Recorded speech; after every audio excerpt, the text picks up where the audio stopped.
충격적인 일이 벌어졌습니다. 처음엔 그 누구도 주목하지 않았습니다. 세계의 이목은 늘 강대국들에 쏠려 있었고, 이 작은 나라는 그저 조용히 기술을 갈고 닦을 뿐이었죠. 하지만 시간이 흐르며 놀라운 반전이 시작됐습니다. 그들의 기술은 상상을 초월하는 수준으로 진화했고, 마침내 세계가 주목하기 시작했습니다. 지금 이 기술은 세계 유수의 투자자들을 끌어들이며 미래 도시라는 새로운 장을 열고 있습니다. 하버드의 저명한 건축학자가 현장을 직접 방문한 후 내놓은 분석은 단 하나의 문장으로 요약됩니다. 이것은 단순한 개발이 아니라 인류 문명의 방향을 다시 쓰는 일이다. 가장 놀라운 사실은 이 모든 변화가 바로 지금, 이 순간에도 실시간으로 펼쳐지고 있다는 점입니다. 그리고 결정적인 반전, 인류 역사상 가장 거대한 미래도시 건설 프로젝트에서 누구도 예상치 못한 나라 아시아의 작은 이 국가가 미국과 유럽의 거대 강국들을 제치고 핵심 파트너로 선정된 것입니다. 어떻게 석유 부자 나라 왕세자가 찾아갈 정도로 불가능을 가능하게 한 이 나라의 비밀은 무엇일까요? 이 사연에 대해 이제 낱낱이 알려드리겠습니다. 안녕하세요. 제 이름은 리처드 에반스이고 예전에는 건축에 관한 모든 것을 알고 있다고 생각했어요. 저는 도시 설계를 공부하기 위해 하버드 대학교에 다녔고 지금은 전 세계의 중요한 프로젝트를 건설하는 큰 회사에서 일하고 있어요. 저는 미국에서 자랐고 항상 미국과 유럽의 건축가들이 세계 최고라고 믿었어요. 시카고의 윌리스 타워와 뉴욕의 허드슨 야드 같은 높은 건물들이 정말 자랑스러웠어요. 저는 우리보다 더 잘 지을 수 있는 사람은 없다고 생각했어요. 하지만 제가 모든 것을 보는 방식을 바꾼 일이 있었어요. 어느 날 아침, 저는 책상에 앉아 커피를 마시고 있을 때 상사가 사우디아라비아의 네옴시티라는 거대한 새 프로젝트에 관한 이메일을 보냈어요. 이건 그냥 도시가 아니었어요. 3,800억 달러 이상의 비용이 들고 지금까지 지어진 가장 첨단 도시가 될 예정이었어요. 정보를 읽어내려가는데 이상한 점이 눈에 띄었어요. 이 놀라운 프로젝트의 가장 어렵고 중요한 부분들이 한국의 건설 회사들에게 맡겨지고 있었어요. 한국이라고요? 저는 소리내어 말했어요. 거의 커피를 쏟을 뻔했어요. 제 생각에 한국은 좋은 휴대폰을 만들고 BTS 같은 유명한 팝 음악이 있는 곳일 뿐이었어요. 저는 그들이 건축 분야의 리더라고는 전혀 생각하지 않았어요. 컴퓨터 화면을 보며 저는 미간을 찌푸렸어요. 이해가 되지 않았어요. 왜 사우디아라비아가 그 모든 돈을 가지고 미국이나 유럽 회사 대신 한국 회사를 선택했을까요? 사우디아라비아는 원하는 누구든 고용할 수 있었어요. 왜 한국일까요? 저는 혼란스러웠고 솔직히 말하자면 약간 화가 났어요. 이건 제가 큰 프로젝트를 가장 잘 건설하는 사람이 누구인지에 대해 믿었던 모든 것과 반대되는 일이었어요. 분명 뭔가 실수가 있을 거라고 생각했어요. 제 상사가 사무실을 지나가다가 제가 걱정스러워 보이는 것을 발견했어요. 괜찮아요, 리처드? 그가 물었어요. 그냥 이 네옴시티 프로젝트에 대해 읽고 있었어요. 저는 말했어요. 왜 가장 중요한 부분에 한국 회사들을 사용하는지 이해가 안 돼요. 제 상사는 제가 모르는 뭔가를 알고 있는 것처럼 미소를 지었어요. 그래서 내가 당신을 다음 달에 사우디아라비아로 보내는 거예요. 거기서 무슨 일이 일어나고 있는지 직접 봐야 해요. 제가요? 사우디아라비아에 가요? 이건 제가 예상한 것이 아니었어요. 네, 당신이요. 우리는 한국인들이 무엇을 다르게 하고 있는지 이해할 수 있는 신선한 시각을 가진 사람이 필요해요. 모두들 그들이 다른 누구보다 빠르고 더 똑똑하게 일한다고 말해요. 당신이 그게 사실인지, 그리고 왜 그런지 알아내길 원해요. 상사가 떠난 후 저는 불편한 느낌으로 의자에 기대 앉았어요. 제 경력 내내 저는 건설 세계가 어떻게 작동하는지에 대한 특정한 것들을 믿었어요. 이제 그 믿음에 의문을 제기하라는 요청을 받고 있었어요. 그날 저녁, 저는 한국 건설 회사들에 대해 조사하기 시작했어요. 대부분의 정보는 제가 읽을 수 없는 한국어로 되어 있었지만 말레이시아의 페트로나스 트윈 타워라는 것에 대한 흥미로운 이야기를 발견했어요. 이 건물들은 한때 세계에서 가장 높은 건물이었고 건설될 때 특이한 일이 있었어요. 두 타워는 서로 다른 회사, 하나는 일본 회사, 하나는 한국 회사에 의해 지어졌어요. 한국 팀은 일본 팀보다 35일 늦게 시작했지만 어떻게든 그들의 타워를 일주일 먼저 완성했어요. 어떻게 이것이 가능했을까요? 더 깊이 파고들어 한국 프로젝트 매니저의 이름을 발견했어요. 장동윤. 아마도 그가 무슨 일이 일어나고 있는지 이해하는데 도움을 줄 수 있을 거예요. 그날 밤 컴퓨터를 끄면서 저는 제 편안한 세계가 변하고 있다는 것을 깨달았어요. 저는 항상 스스로를 전문가, 모든 답을 가진 사람으로 봤어요. 이제 저는 학생이 될 참이었어요. 앞으로의 여정은 저를 집에서 멀리 데려갈 것이에요. 단지 사우디아라비아뿐만 아니라 건축과 설계에 대해 제가 알고 있다고 생각했던 모든 것에서 멀리. 가장 이상한 부분은 불안함에도 불구하고 저는 미국인인 우리가 놓쳤을지도 모르는 한국 건축가들의 비밀이 무엇인지 배우게 될 것에 대해 흥분되었어요. 때로는 가장 중요한 여정은 우리가 생각했던 것만큼 많이 알지 못한다는 것을 깨달을 때 시작돼요. 한국 건설업자들을 보기 위해 그렇게 멀리 여행한다는 생각이 불편했어요. 만약 하버드 출신인 제가 리처드 에반스가 한국의 건설 방법을 공부하고 있다는 것을 고향 사람들이 알게 된다면 어떻게 될까요? 그건 맞지 않는 것 같았어요. 다음 날 아침, 저는 결연한 표정으로 상사의 사무실에 들어갔어요. 창문을 통해 햇빛이 들어와 바닥에 무늬를 만들고 있었어요. 그의 책상은 건물 계획과 세계 각국의 유명한 건축물 사진들로 가득했어요. 저는 이 여행에 가지 않는 것이 좋을 것 같아요.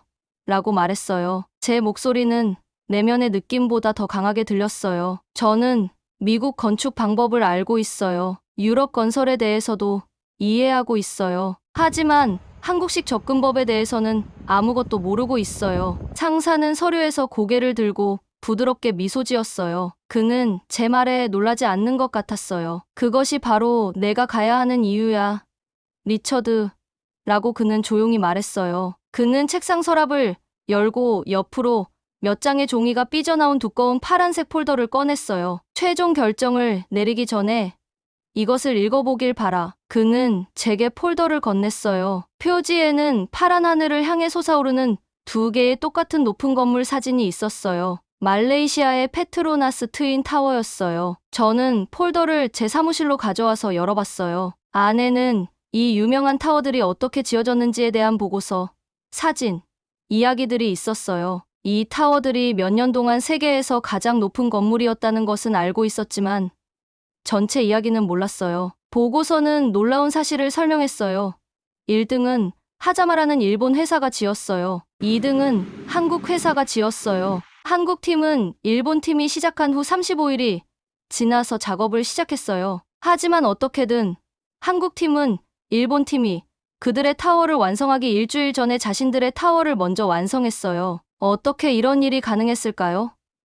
저는 이해할 수 없었어요. 두 타워는 정확히 같은 크기와 디자인이었어요. 두 팀 모두 같은 자재를 가지고 있었어요. 하지만 한국 팀은 더 빨리 작업하면서도 안전하고 튼튼한 건물을 만들었어요. 저는 더 알아볼 필요가 있었어요. 컴퓨터를 사용하여 한국 프로젝트 매니저인 장동윤에 대한 정보를 검색했어요. 몇 번의 이메일을 보낸 후 그가 바로 다음날 영상 통화를 통해 저와 대화하기로 동의했을 때 놀랐어요. 장 씨의 얼굴이 제 화면에 나타났을 때 저는 친절한 눈과 회색 머리를 가진 약 60살의 남자를 보았어요. 그는 단순한 흰색 셔츠를 입고 있었고 그의 뒤에는 건물 계획과 엔지니어링 상으로 가득한 벽이 있었어요. 에반스 씨. 그는 약간의 억양으로 말했어요. 만나서 반갑습니다. 많은 미국 건축가들이 우리 작업에 대해 물어보지 않습니다. 저는 부끄러움으로 얼굴이 붉어지는 것을 느꼈어요. 그의 말이 맞았어요. 우리는 한국 건설을 배울 것으로 생각해 본 적이 없었어요. 페트로나스 타워를 어떻게 그렇게 빨리 지을 수 있었는지 이해하려고 노력하고 있어요. 라고 말했어요. 미국에서는 그런 복잡한 프로젝트에서 일정보다 빨리 완성하는 것은 거의 불가능하다고 생각해요. 장 씨는 고개를 끄덕였고 다음 2시간 동안 그는 제가 건설을 보는 방식을 영원히 바꾼 이야기들을 들려주었어요. 그는 제가 한 번도 들어본 적 없는 건축 기술에 대해 설명했어요. 그들은 콘크리트가 마르면서 위로 올라가는 특별한 등반 폼을 가지고 있어서 새로운 층을 더 빨리 부을 수 있었어요. 그들은 한 개 대신 2개의 타워 크레인을 사용했고 서로 부딪히지 않도록 다른 높이에 배치했어요. 하지만 가장 흥미로운 이야기는 일본 타워가 작은 기울기 문제를 겪었을 때 나왔어요. 한쪽으로 25mm 기울어져 있었어요. 일본 팀은 문제를 연구하기 위해 모든 작업을 중단했어요. 이 지연 동안 한국 팀은 더 빨리 움직였어요. 우리는 그들의 문제를 우리의 기회로 보았습니다. 장 씨가 설명했어요. 그의 눈은 자부심으로 반짝였어요. 한국에서는 전쟁 후 우리나라 전체를 재건해야 했기 때문에 문제를 빨리 해결하는 법을 배웠습니다. 아무것도 없을 때는 창의적이 되는 법을 배우게 됩니다. 통화가 끝날 무렵 제 머리는 새로운 아이디어로 가득 차 어지러웠어요. 장 씨는 단순한 건설자가 아니었어요. 그는 제가 생각하는 것과는 다르게 생각하는 문제 해결사였어요. 우리 작업을 직접 보셔야 합니다. 통화를 마치기 전에 장 씨가 말했어요. 사우디아라비아에서 우리는 도시가 영원히 작동하는 방식을 바꿀 것들을 짓고 있습니다. 작별 인사를 한 후 저는 트윈타워의 사진을 보며 오랫동안 침묵 속에 앉아 있었어요. 제 세계관은 따뜻한 물에 녹는 얼음처럼 변하기 시작했어요. 그날 저녁 저는 상사에게 전화했어요. 사우디아라비아에 가겠습니다. 라고 간단히 말했어요. 제 여정이 시작되려고 했고 비록 그때는 알지 못했지만 아무것도 예전과 같지 않을 것이었어요. 비행기 문이 열리고 마치 거대한 오븐을 열어놓은 것처럼 뜨거운 공기가 밀려들어왔어요. 여름의 사우디아라비아는 제가 이전에 느껴본 적 없는 더위였어요. 하늘은 이상한 청백색이었고 태양은 고향보다 더 크고 밝게 느껴졌어요. 계단을 내려가는 동안 셔츠 아래 등줄기로 땀이 즉시 흘러내리기 시작했어요. 네옴에 오신 것을 환영합니다. 에반스 씨. 계단 아래에서 기다리고 있던 남자가 말했어요. 그는 토브라 불리는 흰색 긴 옷과 빨간색과 흰색의 체크무늬 머리 장식을 하고 있었어요. 저는 사우디 개발청의 하심 알라위입니다. 그는 제 손을 굳게 잡고 저를 에어컨이 켜진 차로 안내했어요. 공항에서 나오는 동안 저는 창밖의 사막 풍경을 바라봤어요. 모래와 바위, 그리고 열기 속에서 아른거리는 먼 산들이 모두 있는 황량하지만 아름다운 곳이었어요. 내일 저희는 더 라인 건설 현장을 방문할 거예요. 하심이 설명했어요. 이곳은 네옴시티 중에서 가장 야심찬 부분이죠. 사막과 산을 통과하는 170km 길이의 직선으로 지어진 도시랍니다. 그날 밤 호텔 방에서 저는 잠을 이루지 못했어요. 다음날 보게 될 것들에 대해 계속 생각했어요. 한국의 건설 방식이 정말 창이 설명한 것처럼 인상적일까요? 아니면 제 원래 믿음이 맞다는 것을 증명할 문제점과 실수들을 발견하게 될까요? 아침이 빨리 찾아왔어요. 빵과 과일, 그리고 진한 커피로 된 아침, 식사 후 하심이 그의 차로 저를 데리러 왔어요. 우리는 사막을 통과해 1시간을 달려 시야가 닿는 한 멀리 뻗어있는 거대한 건설 현장에 도착했어요. 노란 헬멧을 쓴 작업자들이 개미집의 개미들처럼 여기저기 움직이고 있었어요. 거대한 기계들이 땅을 파고 있었고 트럭들은 흙과 돌을 실어 나르고 있었어요. 크레인은 무거운 자재들을 들어 올리고 있었어요. 엔진 소리, 금속 부딪히는 소리, 여러 언어로 지시를 외치는 사람들의 소리 등 소음은 엄청났어요. 이 구역은 한국 팀들이 건설하고 있어요. 하심이 함께 쌓아 올린 컨테이너로 만든 큰 사무실, 건물 근처에 주차하면서 말했어요. 차에서 내리자마자 제 또래의 한국인 남자가 우리에게 다가왔어요. 그는 흰색 안전모를 쓰고 태블릿 컴퓨터를 들고 있었어요. 에반스 씨, 더 라인에 오신 것을 환영합니다. 저는 이 구역의 프로젝트 매니저인 김준호입니다. 김 씨는 별로 웃지 않았어요. 그의 얼굴은 진지했고 그의 눈은 저를 주의 깊게 살펴보고 있었어요. 제가 그의 작업을 비판하러 왔는지 궁금해하고 있다는 것을 알 수 있었어요. 당신의 구역은 일정보다 20% 앞서 있어요. 하심이 김 씨에게 말했어요. 에반스 씨는 이것이 어떻게 가능한지 이해하고 싶어 해요. 김 씨는 고개를 끄덕이고 우리를 많은 컴퓨터 화면이 있는 건물로 안내했어요. 먼저 우리의 디지털 트윈 시스템을 보여드리겠습니다. 안에 들어가니 놀라운 것이 보였어요. 가장 큰 화면에는 전체 건설 현장의 완벽한 3D 모델이 있었어요. 그것은 모든 작업자, 기계, 그리고 자재를 실시간으로 보여주고 있었어요. 실제 세계에서 트럭이 움직일 때 화면에서도 그것이 움직였어요. 이건 마치 비디오 게임 같네요. 제가 생각 없이 말했어요. 김 씨는 웃지 않았어요. 이것은 매우 심각한 기술입니다. 이 시스템은 문제가 발생하기 전에 볼 수 있게 해주고 안전하게 해결책을 테스트할 수 있게 해줍니다. 그는 제게 만약 같은 방식으로 계속 작업한다면 내일이나 다음 주에 어떤 일이 일어날지 모델을 빨리 감기하여 볼 수 있는 방법을 보여줬어요. 그들은 실제 돈이나 안전을 위험에 빠뜨리지 않고 다양한 접근 방식을 테스트할 수 있었어요. 미국에서도 우리는 컴퓨터를 사용해요. 제가 우리나라의 방식을 변호해야 한다는 느낌이 들어 말했어요. 네. 하지만 당신들은 당신이 잠자는 동안 매일 밤 수천 가지의 건설, 시나리오를 분석하는 AI를 사용하나요? 김 씨가 물었어요. 그는 무례하게 구는 것이 아니었어요.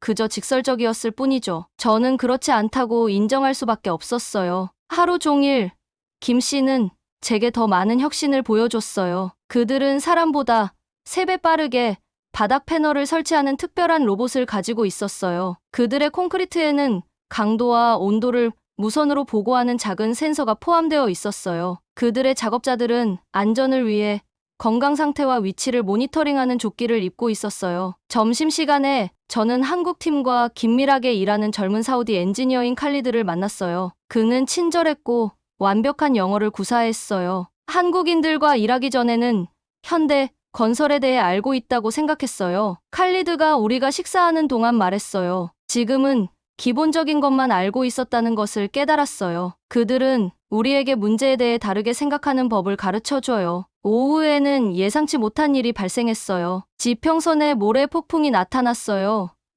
우리를 향해 움직이는 거대한 갈색 구름이었죠. 더 라인의 다른 구역의 작업자들은 장비를 끄고 대피소로 달려가기 시작했어요. 저는 김 씨도 같은 행동을 할 것으로 예상했지만 대신 그는 태블릿의 몇몇 버튼을 침착하게 눌렀어요. 갑자기 우리 주변의 모든 기계들이 새로운 패턴으로 움직이기 시작했어요. 일부 장비는 빠르게 보호용 시트로 덮였고 다른 기계들은 바람을 막기 위해 재배치되었어요. 뭘 하고 계신 거죠? 제가 다가오는 폭풍에 대해 걱정하며 물었어요. 폭풍 프로토콜 3을 실행하고 있어요. 김 씨가 침착하게 말했어요. 우리는 보통 정도의 모래 폭풍에서도 제한된 작업을 안전하게 계속할 수 있어요. 우리는 한국의 태풍 프로토콜을 기반으로 이 시스템을 개발했습니다. 폭풍은 놀라운 힘으로 몰아쳤어요. 모래가 공기 중에서 휘몰아쳐 노출된 피부를 따갑게 했어요. 하지만 김 씨가 만든 보호구역 안에서는 작업자들이 특수 마스크를 쓰고 중요한 작업을 계속하고 있었어요. 모든 시간은 돈이에요. 김 씨가 설명했어요. 안전하게 일할 수 있다면 우리는 일해야 합니다. 하루가 끝날 무렵 보호 장비에도 불구하고 미세한 먼지층으로 덮인 채 저는 제 안에서 중요한 무언가가 변화했다는 것을 깨달았어요. 제 이해에 있어서 문턱을 넘어선 것이었죠. 한국의 방법은 단지 다른 것이 아니라 제가 아는 방식보다 여러 면에서 더 나았어요. 하심이 저를 호텔로 데려다주는 동안 저는 제가 본 모든 것에 대해 생각하며 평소보다 조용했어요. 내일은 더 흥미로울 거예요. 하심이 미소를 지으며 말했어요. 내일은 그들이 어떻게 작업자들을 훈련시키는지 볼 수 있을 거예요. 저는 고개를 끄덕였고 이미 제 회사에 보고할 내용이 그들이 예상하는 것과 다를 것이라는 것을 알고 있었어요. 이 새로운 건설의 세계로의 여정이 막 시작되었고 제가 아직 배워야 할 것이 얼마나 많은지 깨닫기 시작했어요. 한국 건설팀이 일하는 모습을 3주 동안 지켜봤는데도 저는 여전히 중요한 뭔가를 놓치고 있다는 느낌이 들었어요. 저는 그들의 놀라운 기술과 빠른 건설 방식을 봤어요. 그들이 얼마나 체계적인지도 지켜봤죠. 하지만 저는 여전히 그들이 왜 미국 건설업자들과 그렇게 다른지 이해하지 못했어요. 어느 날 아침 김 씨의 사무실에서 커피를 마시면서 저는 마침내 제 마음속에 있던 질문을 했어요. 당신들이 어떻게 작업자들을 훈련시키는지 볼 필요가 있어요. 제가 말했어요. 그게 제가 아직 이해하지 못하는 빠진 조각이에요. 김 씨는 커피를 마시던 것을 멈추고 진지한 눈으로 저를 바라봤어요. 그의 사무실은 단순하지만 깔끔했고 모든 벽에는 프로젝트 지도가 있었으며 책상 위에는 작은 한국 국기가 놓여 있었어요. 그건 보통 외국 방문객들에게 보여주는 부분이 아닙니다. 그가 천천히 말했어요. 저는 이제 그냥 방문객이 아니에요. 제가 그에게 말했어요. 정말로 당신들의 방식을 이해하고 싶어요. 부탁드려요. 김 씨는 오랫동안 생각한 후에 고개를 끄덕였어요. 내일 당신을 우리 지식 전수 센터로 모시겠습니다. 여기서 2시간 거리에 있어요. 다음 날 우리는 김 씨의 지프차를 타고 사막을 가로질렀어요. 풍경은 평평한 모래에서 바위가 많은 언덕으로 바뀌었어요. 마침내 우리는 울타리로 둘러싸인 건물 단지에 도착했어요. 한국어, 아랍어, 영어로 된 표지판에는 지식 전수 센터라고 쓰여 있었어요. 안에서 저는 제가 알고 있던 어떤 건설 훈련과도 완전히 다른 것을 보았어요. 미국에서는 각 유형의 작업자를 따로 훈련시켜요. 전기기사는 전기에 대해 배우고, 배관공은 파이프에 대해 배우고, 엔지니어는 설계에 대해 배워요. 모두 자기 분야에만 머무르죠. 하지만 여기서는 모두가 함께 배우고 있었어요. 한 큰 방에서는 엔지니어들이 일반 작업자들 옆에서 일하고 있었어요. 그들은 함께 터널 구간의 작은 모형을 만들고 있었고, 엔지니어들은 왜 특정 설계가 다른 것보다 강한지 설명하고 있었어요. 한국에서는 모두가 큰 그림을 이해해야 한다고 믿어요.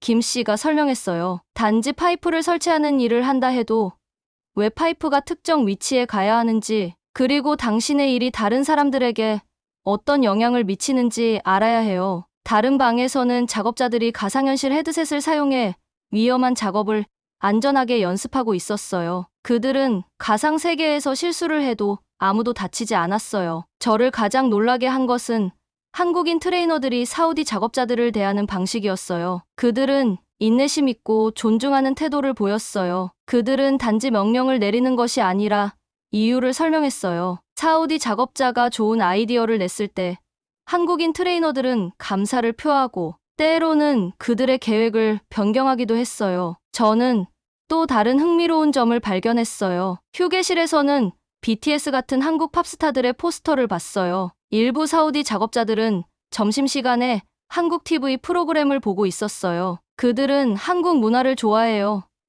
제가 보고 있는 것을 본 김 씨가 말했어요. 그것은 우리나라들 사이의 우정을 쌓는 데 도움이 돼요. 그들은 우리 언어를 조금 배우고 우리는 아랍어를 조금 배워요. 그것이 함께 일하는 것을 더 쉽게 만들어요. 점심 식사 후 예상치 못한 일이 발생했어요. 한 작업자가 걱정스러운 표정으로 식당으로 뛰어들어왔어요. 그는 김 씨에게 한국어로 빠르게 말했어요. 김 씨의 표정이 심각해졌어요. 메인 현장에 문제가 생겼습니다. 그가 저에게 말했어요. 터널 구간에서 예상치 못한 것을 발견했어요. 어떤 조사 지도에도 없었던 종류의 암석 형성물이에요. 메인 건설 현장으로 돌아가니 한국 팀은 그들의 사무실 건물을 비상통제센터로 변모시켰어요. 여러 전문 분야의 엔지니어들이 지도와 암석 샘플이 놓인 테이블 주위에 모여 있었어요. 디지털 트윈 시스템이 모든 화면에서 특별한 시뮬레이션을 실행하고 있었어요. 이틀 동안 저는 그들이 24시간 내내 일하는 것을 지켜봤어요. 사람들은 간이 침대에서 몇 시간 자고 다시 일하러 갔어요. 그들은 컴퓨터 모델에서 다른 해결책들을 테스트했어요. 그들은 한국에서 화상 통화로 암석 전문가들을 불러왔어요. 심지어 그들의 아이디어를 테스트하기 위해 작은 물리적 모델도 만들었어요. 저를 가장 놀라게 한 것은 만약 빨리 문제를 해결하지 못하면 수백만 달러가 위험에 처할 수 있었음에도 불구하고 모든 사람이 얼마나 침착함을 유지했는지였어요. 3일 후 터널 작업은 다시 일정에 맞게 진행되고 있었어요. 그들의 해결책은 완벽하게 작동했어요. 예상치 못한 암석 형성물은 이제 그들 뒤에 있었고 프로젝트는 다시 앞으로 나아가고 있었어요. 그날 밤 호텔 방에서 저는 침대에 앉아 제가 본 모든 것에 대해 생각했어요. 한국인들은 단지 다르게 짓는 것이 아니라 문제, 사람, 시간, 위험에 대해 다르게 생각하고 있었어요. 사우디 사막 아래에 파여지고 있는 터널들처럼 제 마음은 이전에 생각해보지 못했던 아이디어들로 향하는 새로운 통로를 열고 있었어요. 사우디아라비아에서의 마지막 날이 생각보다 빨리 찾아왔어요. 네옴시티 프로젝트에서 한국 건설팀들이 일하는 모습을 2달 동안 지켜본 후 저는 처음 도착했을 때와는 다른 사람이 된 것 같았어요. 제가 배운 교훈들은 단지 건설 기술에 관한 것만이 아니었어요. 그것들은 다양한 사고방식에 관한 것이었죠. 마지막 아침에 저는 페트로나스 타워 프로젝트에 대해 처음 알려준 한국인 엔지니어 장동윤 씨로부터 예상치 못한 이메일을 받았어요. 에반스 씨, 만약 우리의 방식을 진정으로 이해하고 싶으시다면 한국을 방문하셔야 해요. 우리 건설자들이 어떻게 기술을 배우는지 보세요. 다음 달에 서울에 있는 우리 본사를 방문할 수 있도록 제가 준비해 놓았습니다. 저는 흥분과 긴장이 섞인 감정을 느꼈어요. 한국에 가는 것은 제 여정을 더 멀리 이어간다는 의미였죠. 하지만 저는 이 놀라운 방법들의 원천을 봐야 한다는 것을 알고 있었어요. 4주 후, 저는 서울 근처의 인천국제공항에서 비행기에서 내렸어요. 공기는 선선하고 상쾌했으며 사우디아라비아의 열기와는 매우 달랐어요. 높은 현대식 건물들이 멀리서 반짝였죠. 기차들은 고가 선로 위에서 빠르고 조용하게 움직였어요. 모든 것이 효율적이고 잘 설계된 것처럼 보였어요. 장 씨는 공항에서 저를 맞이했는데 저를 보자 얼굴에 환한 미소가 번졌어요. 그는 우리가 화상통화했을 때와 똑같이 생겼어요. 회색 머리, 친절한 눈빛, 그리고 그에게 완벽하게 맞는 심플한 수트를 입고 있었죠. 다음 날, 장 씨는 저를 한국 최대 건설회사의 본사로 데려갔어요. 그 건물은 미국 기업 본사처럼 화려하지 않았어요. 이 인상적인 로비와 임원실에 집중하는 대신 대부분의 공간은 모형, 컴퓨터, 그리고 함께 일하는 팀들로 가득 찬 작업 공간에 할애되어 있었어요. 제 방문 중 가장 흥미로운 부분은 장 씨가 저를 회사의 혁신 디렉터인 박 씨라는 나이 든 남성에게 소개했을 때였어요. 그의 사무실은 작았지만 전 세계 유명한 한국 건설 프로젝트들의 모형으로 가득 차 있었어요. 한국 건설이 왜 이렇게 좋아졌는지 아세요? 박 씨가 물었어요. 그의 영어는 억양이 강했지만 명확했어요. 저는 고개를 저었어요. 우리의 장점은 우리가 겪은 역경의 역사에서 비롯됩니다. 그가 간단히 말했어요. 1950년대 한국전쟁이 이후 우리나라는 파괴되었어요. 우리는 거의 아무것도 없었죠. 자원도, 돈도, 도움도 없었어요. 우리는 모든 것을 스스로 재건해야 했고, 그것도 저렴하고 빠르게 해야 했죠. 그는 전쟁 후 파괴된 서울의 오래된 사진들을 보여주었어요. 도시는 그저 잔해와 폐허뿐이었죠. 미국인들은 풍요로움에서 건설했어요. 당신들은 돈, 재료, 시간이 있었죠. 우리는 부족함에서 건설했어요. 우리는 이런 것들이 전혀 없었죠. 가진 것이 거의 없을 때 당신은 창의적이고 효율적이어야만 합니다. 이 간단한 설명이 저에게 번개처럼 충격을 주었어요. 한국의 건설 방법들은 단지 기술이 아니었어요. 그것들은 제한된 자원으로 어려운 일들을 해야 했던 깊은 국가적 경험에서 비롯된 것이었죠. 이틀 후, 저는 새로운 아이디어들로 가득 찬 마음을 안고 미국으로 돌아가는 비행기에 다시 타게 되었어요. 비행기가 구름 위로 올라갈 때 저는 제가 배운 모든 것에 대해 제 회사에 제출할 보고서를 작성하기 시작했어요. 집에 도착했을 때 제 상사는 즉시 저를 사무실로 불렀어요. 제가 앉자 그는 걱정스러운 표정을 지었어요. 자, 리처드, 한국 건설 방법에 대해 무엇을 알아냈나? 사람들이 말하는 것처럼 정말 좋은 건가? 저는 깊은 숨을 들이마셨어요. 그것들은 단지 좋은 게 아니에요. 많은 면에서 우리보다 더 나아요. 그리고 우리는 그들에게서 배우지 않으면 뒤처질 거예요. 다음 달 동안 저는 우리 회사의 모든 사람들이 필수로 읽어야 하는 한국 건설 혁신에 관한 상세한 보고서를 만들었어요. 또한 저는 하버드 대학교에서 글로벌 건설 혁신이라는 새로운 수업을 가르칠 수 있도록 설득했죠. 가장 큰 놀라움은 6개월 후 제가 이 수업을 가르치고 있을 때 찾아왔어요. 뒷줄에 익숙한 얼굴이 나타났는데 그것은 네온 프로젝트에서 만났던 젊은 사우디 엔지니어인 칼리드였어요. 때로는 우리가 지을 수 있는 가장 가치 있는 것은 고층 빌딩이나 터널이 아닌 다양한 사고방식 사이의 다리입니다. 그것이 제가 여정에서 찾은 진정한 보물이에요. 우리가 어디에서 왔든 우리 모두는 더 나은 세상을 건설하는 것에 대해 서로에게 가르칠 것이 있다는 이해였죠. 재밌게 보셨나요? 여러분의 좋아요와 구독은 더 좋은 K 콘텐츠를 만드는 힘이 됩니다. 댓글로도 여러분의 생각을 꼭 들려주세요. 좋아요와 구독 부탁드립니다. 그럼 다음 영상에서 또 뵐게요.